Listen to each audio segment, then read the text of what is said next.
अस्सलाम वालेकुम। उम्मीद है आप सब बखैर व आफ़ियत होंगे। हमने शार्ट नोट्स को स्टडी करने की एक सीरीज़ स्टार्ट की थी, जिसमें हमने सबसे पहले एस्ट्रोनॉमी को स्टडी किया था और देन हमने सिलेबस में जाके देखा था कि हमने कौन कौन सी चीज़ें कवर की हैं। अगेन आज इसी तरह हम जियोग्राफ़ी को स्टडी करेंगे और अगेन हम जाके देखेंगे जनरल साइंस एंड एबिलिटी की कोर्स आउटलाइन में कि आज हमने कौन कौन सी चीज़ें कवर कर ली। तो आज का टॉपिक जियोग्राफ़ी से रिलेटेड है। जियोग्राफी क्या होता है? It is a study of places and the relationships between people and their environment. आज के इस चैप्टर में हम अर्थ स्ट्रक्चर एंड कंपोजिशन के बारे में स्टडी करेंगे और ये देखेंगे कि टेक्टोनिक प्लेट्स क्या होती हैं, minerals, rocks, latitude and longitude, climate and weather के बारे में स्टडी करेंगे। Although latitude and longitude, climate and weather के बारे में हम डिटेल में बहुत ज़्यादा स्टडी कर चुके हैं। जो हमारा एक सेक्शन था मैप्स का, वो भी एक अलग से प्लेलिस्ट मौजूद है। अगर आप लैटिट्यूड एंड लॉन्गिट्यूड को डिटेल से स्टडी करना चाहते हैं तो वहाँ पे आप जाके ये दोबारा से वीडियो सुन सकते हैं जिस पे हमने वर्ल्ड मैप को स्टडी किया है। लेकिन आज हम क्विकली ओवरव्यू करेंगे इस चैप्टर को। अर्थ स्ट्रक्चर को अगर हम देखें फर्स्ट ऑफ ऑल, तो इसके parts crust, mantle, outer and inner core, lithosphere, asthenosphere और मीजोस्फेयर पे ये मुश्तमिल होती है। क्रस्ट की अगर मज़ीद बात करें तो ये आउटर मोस्ट लेयर है। इस पे कॉन्टिनेंट्स और ओशियंस मौजूद होते हैं। ये तकरीबन 40 से 70 किलोमीटर थिक है। एलुमिनियम, सिलिकॉन पाया जाता है। और मोहो आपको याद होना चाहिए, ये क्या है? ये है boundary between mental and crust. यहाँ पे क्रस्ट थोड़ा सा कट गया है तो ये आपने खुद याद कर लेना है। अच्छा जी, नेक्स्ट हम स्टडी करें, नेक्स्ट लेयर कौन सी है? वो है मेंटल। इसमें फेरो मैग्नीशियम सिलिकेट्स पाए जाते हैं। तकरीबन 2900 किलोमीटर ये डीप होती है। एथिनोस्फेयर भी इसको कहते हैं, वीक है। अपर और लोअर मेंटल इसके दो पार्ट होते हैं। अब अगर हम कोर की बात करें तो कोर एक आउटर कोर होती है और एक इनर कोर होती है। अमूमन ये लिक्विड और सॉलिड होती है। 2300 से 1200 किलोमीटर थिक होती है और इसमें निकल और आयरन पाए जाते हैं। लिथोस्फेयर कैसे बनती है? अगर आप क्रस्ट और अपर मेंटल को कंबाइन कर दें तो ये हमारे पास क्या बन जाएगा? लिथोस्फेयर। क्रस्ट को देखा था हमने और मेंटल को। मेंटल के दो पार्ट्स थे, अपर और लोअर। अगर क्रस्ट के साथ आप अपर मेंटल को मिला दें तो ये लिथोस्फेयर बन जाएगा। एथिनोस्फेयर क्या है? Semi liquid layer below lithosphere. ये तकरीबन 100 से 350 किलोमीटर डीप होती है। मीजोस्फेयर कहाँ पे होती है? लिथोस्फेयर से नीचे। मीजोस्फेयर आ जाती है लिथो और एथिनोस्फेयर से नीचे, लेकिन ये आउटर कोर से ऊपर मौजूद होती है। यानी कि तीन पार्ट फर्स्ट ऑफ ऑल हमने देखे, crust, mantle, outer and inner core. Crust और अपर मेंटल को हमने मिलाया तो क्या बना हमारे पास? लिथोस्फेयर। और इसी तरह से उसके बाद हमारे पास उसके नीचे क्या आ गया? एथिनोस्फेयर आ गया, सेमी लिक्विड थी। और उसके बाद क्या आ गया हमारे पास? मीजोस्फेयर। ये अगर क्या कि लिथो और एथिनो से तो नीचे थी, लेकिन जो आउटर कोर है उससे ऊपर मौजूद थी। टेक्टोनिक प्लेट्स को अगर हम ब्रीफली देखें, lithosphere is broken down into 7 layers and numerous smaller plates. तो इन तमाम प्लेट्स को हम कंबाइनली क्या कहते हैं? टेक्टोनिक प्लेट्स कहते हैं।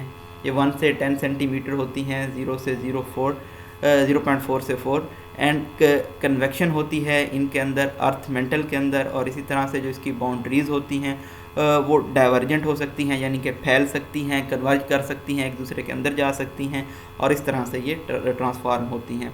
तो टू प्लेस्ड स्लिप पास भी कर सकती हैं एक दूसरे को।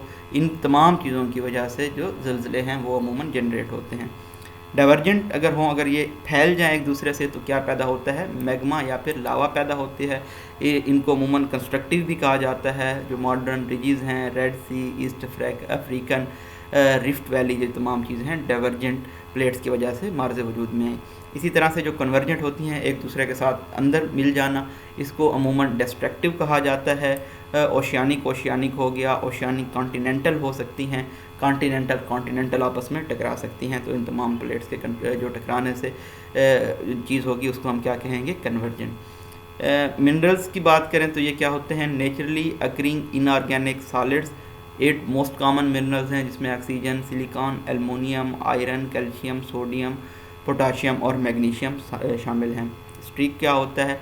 Colour displayed by minerals when ground to fine powder, जब आप किसी मिनरल को फाइन पाउडर में कन्वर्ट करते हैं पेस्टल एंड मोर्टार में या किसी और तरीके से, तो वो फिर जो कलर उसका हमें नज़र आता है उसको हम स्ट्रीक कहते हैं। रॉक्स की भी आगे 3 टाइप्स हैं, इग्नीशियस, इसके बाद सेडिमेंट्री और मेटामॉर्फिक। जो फर्स्ट ऑफ ऑल है वो क्या है, एग्नियस, ये क्या होती हैं, cooling and hardening of magma और लावा से होने से बनती हैं। मैग्मा क्या होता है, molten rock inside earth. Lava क्या होता है, molten rock flowing earth surface, जो अंदर होगी उसको हम क्या कहेंगे, मैग्मा। जब ये अर्थ की सरफेस पे आके फ्लो करना शुरू कर देगी इसको हम क्या कहेंगे, लावा। इंट्रूसिव क्या होता है, मैग्मा सॉल्टिफाइज बिलो अर्थ क्रस्ट, अगर ये अर्थ क्रस्ट के नीचे जम जाए तो इसको हम इंट्रूसिव कहते हैं। एक्सट्रूसिव और वोल्केनिक क्या होता है, जब मैग्मा लावा की सूरत में बाहर आ जाता है। सेडिमेंट्री रॉक्स कौन सी होती हैं, विदरिंग, बायोलॉजिकल, क्लास्टिक, केमिकल। अमूमन जो डेड प्लांट्स होते हैं, मैकेनिकल केमिकल्स होते हैं, दफन हो जाते हैं, उसकी वजह से जो रॉक्स बनती हैं उसको सेडिमेंट्री कहते हैं। मेटामॉर्फिक जो न्यू फॉर्म है, फोलिएटेड एंड नॉन फोलिएटेड होती हैं, लेयर्ड और नॉन लेयर्ड होती हैं। तो ये एक रॉक साइकिल है जिसकी वजह से ये अमूमन बनती हैं। ऑल्दो हम लैटिट्यूड एंड लॉन्गिट्यूड को बहुत डिटेल से स्टडी कर चुके हैं, लेकिन कुछ पॉइंट्स ऐसे हैं जो आपको याद होने चाहिए कि आर्कटिक सर्कल कहाँ पे है, ट्रॉपिक ऑफ कैंसर किसे कहते हैं, equator, tropic of Capricorn, Antarctic circle, ये तमाम चीज़ें आपको डिटेल से आप जाके वर्ल्ड मैप की सीरीज़ में देख सकते हैं। उसके बाद रॉयल ऑब्जर्वेटरी ग्रीनविच है जो कि प्राइम मेरिडियन जहाँ से टाइम ओरिजिनेट होता है, जिसको PM AM आप कहते हैं, पैसिफिक ओशियन में आप देख सकते हैं। इक्विनॉक्स क्या होता है, days and nights are equal जब हों तो हम इसको इक्विनॉक्स कहते हैं। सोलिस्टिस क्या होता है, lowest and highest point of the sun. Climate and weather की अगर हम बात करें तो conditions of atmosphere over long and short period, इसको आप क्लाइमेट कहते हैं। इसमें बहुत सारे एलिमेंट्स आ जाते हैं, temperature, pressure, humidity, winds, clouds, predictions. Factors जो इफ़ेक्ट कर सकते हैं क्लाइमेट को, उसमें लैटिट्यूड शामिल है, एल्टीट्यूड शामिल है, इसी तरह से हवाएं, ओशियंस, क्लाउड्स, माउंटेन्स, ये तमाम चीज़ें क्लाइमेट को इफ़ेक्ट करती हैं।